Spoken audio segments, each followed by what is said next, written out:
而家1分鐘嘅。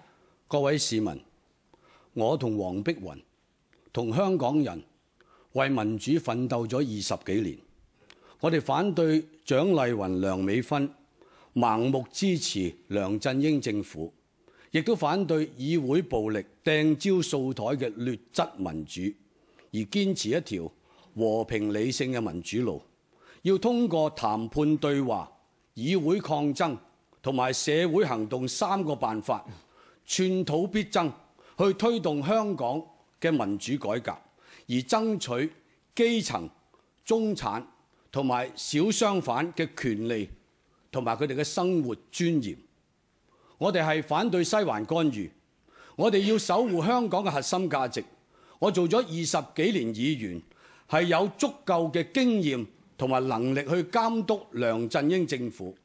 請全投黃碧雲同埋張文光嘅團隊，請支持民主黨嘅路線。時間夠啦。總結發言嘅係6號黃毓民。蔣麗芸漏咗一多，就係賤人多、奸賊多、賣港嘅人多。頭先民主黨數你10大罪狀，你數翻佢都得啦。如果唔係參考呢本偽民主派賣港實錄，支持領匯上市，民主黨有份；支持解放軍喺香港繼續享有特權，民主黨有份；支持公屋可加可減機制，民主黨都有份，係咪？